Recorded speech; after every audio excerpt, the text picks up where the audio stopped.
Welcome to part 4 of 3 easy ways to import data into RStudio. In this video, we're going to discuss some common issues you may encounter when importing data. In particular, dates are one of the more frustrating field types to work with. Excel sheets with multiple sheets can sometimes cause some troubles, and sometimes numeric fields that have alpha characters in them could end up causing some problems as well. And we might take a look at a couple other issues that you might encounter as well. But if there's something I don't talk about that you've encountered while importing data, feel free to put that in the comments. Maybe we can make another video about that. So let's go ahead and get started looking at some of the common issues. I've got a data set here called baddata.csv.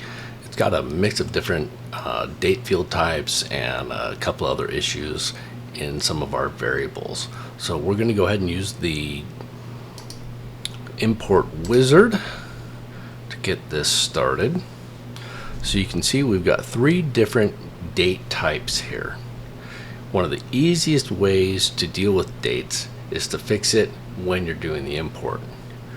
The great thing about the read R wizard and using a CSV file is that we can correct it on the fly in our import. Click the drop down here, we get all the different data class types. We want date. We don't want date time for real estate data. We're not really concerned with what time a property listed. We just need the dates.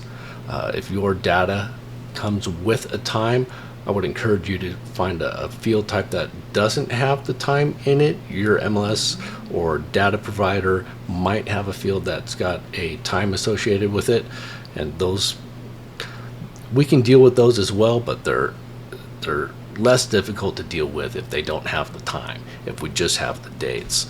So we're going to choose a date field here. Now it gives a string format for us to start with. We can go ahead and click OK. Now you notice it updated and all of these turned into NAs. That means that string format was not correct. So we're going to try that again. We'll select date. Now if you remember, there weren't slashes here, there were dashes. So we had month, day, year, and the year in our original was a 2-digit year, which requires a lowercase y. We convert that. Now we've got the right date format. This is the format that R likes: year, month, day, and it's a 4-digit year. But you can see we've got that over here under listing date, but it's still coming up as a double. So we're going to click date there. We've got dashes, and that's why the read R is looking for the slashes as a default.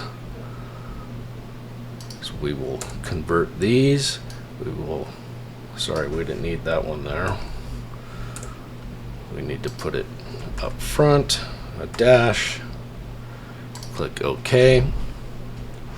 Now we see that it's accepted it as a date, and we actually have the dates here.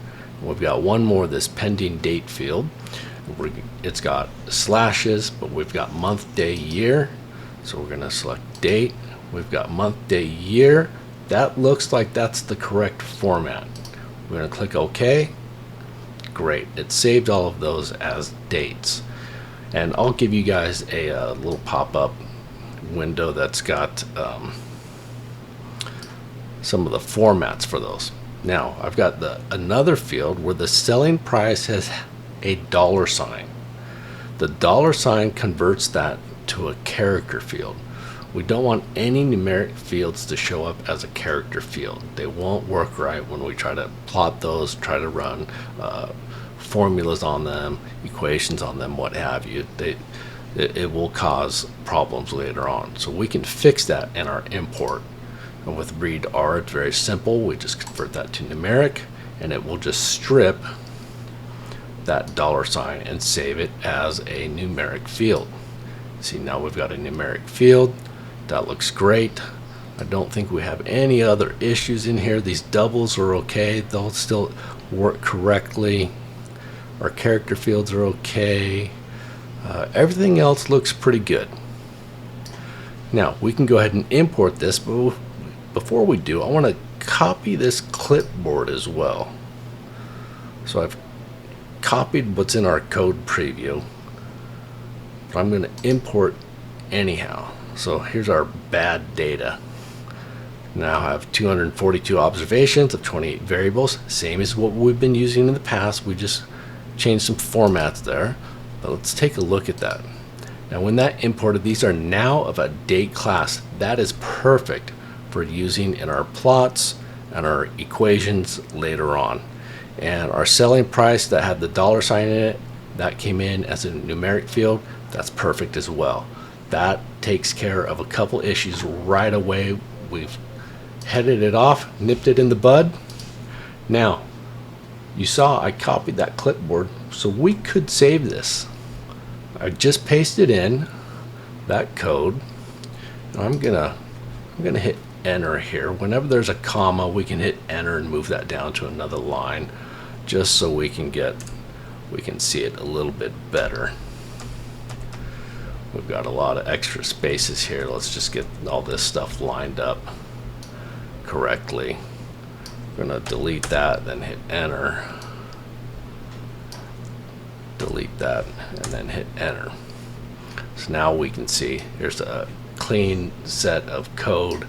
So this is something, if that was our typical export from our data source, we could save this right here. So we can do file, save as, and we save it as our data import chunk. We save that.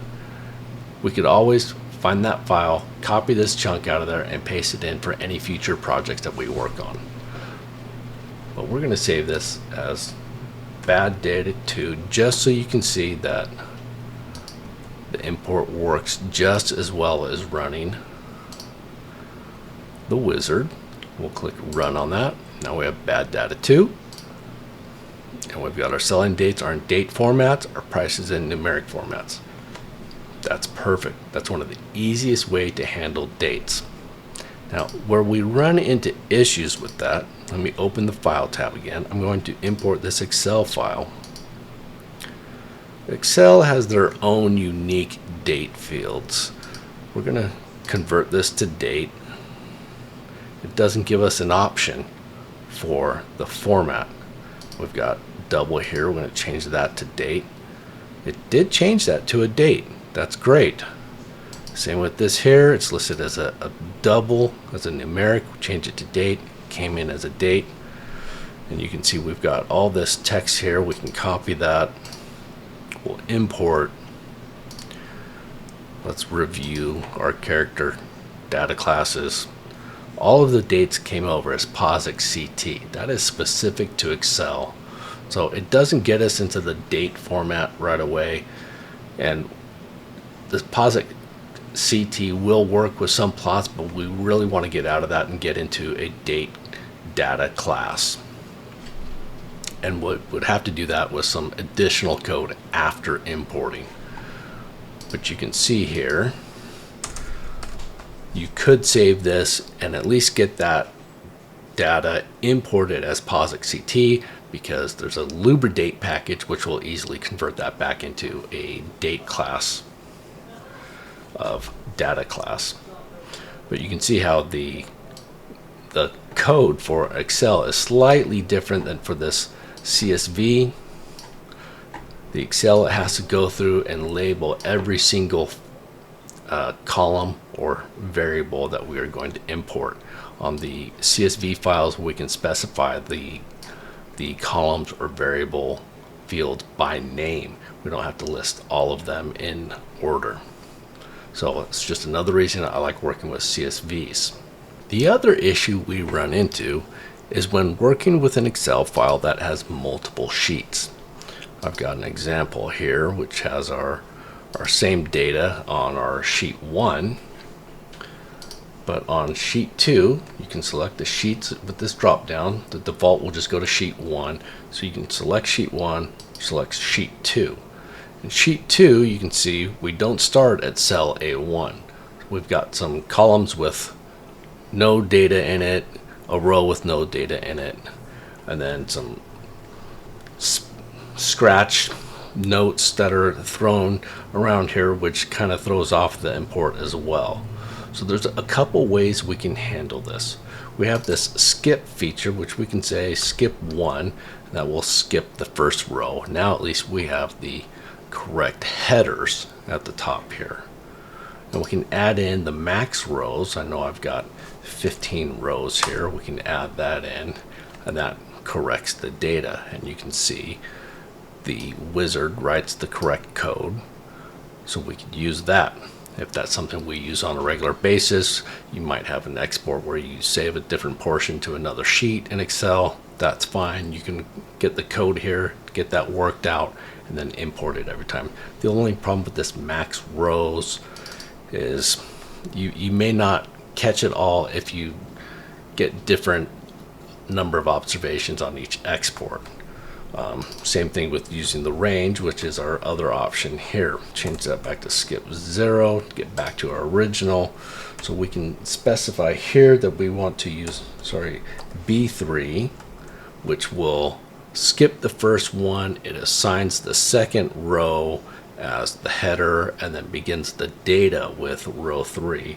And we go down to H17 and we'll get the same results. But again, specifying a range, unless that range is the same every time, you couldn't just copy this code and use it every single time. So that's something to consider when using Excel files or having to work with multiple sheets in an Excel file. But if this is for a one-time issue, you can use the wizard, copy the code, paste it into your document, and get it imported so you can run it all at one time. So let's just go ahead and import this, and we'll see we get the 14 observations of 7 variables, which is all we had on that second sheet. So that is another way to deal with Excel files. The last common issue that I see is working with the file paths. And that's why I highly encourage you to work in a project that really eliminates that issue with file paths. But let's take a look at what I mean. We're going to use the import dataset wizard here to import a CSV file. And I'm going to select one that's maybe further down into some data here. We'll pick one that's buried way down in here in Excel, CSV file rather. So I've got this. I want to use the code that's in the preview here. I'm not going to make any changes. That's not the issue here. We're going to copy that. We'll cancel that. We'll write the code. Now, what you have here is a fixed file path. Now, if we always save our data to that folder on our computer, that will work every time. If you go to a different computer and try to use this, your code now won't work.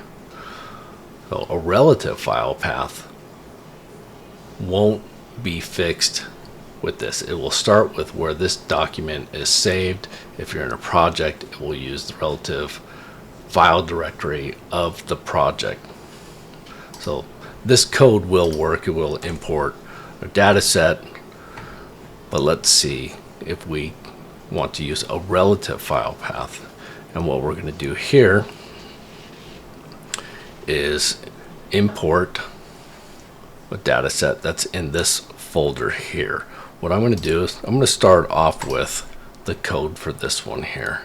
It's the same data set. It has a different name, so I'm going to copy this and we will paste it here. And here we're going to say ./data/ and that was called my data. And this is telling us to go into the working directory, look for the folder called data, and then look for mydata.csv. So we'll run that, and now we get the comma data. We saved it as comma data.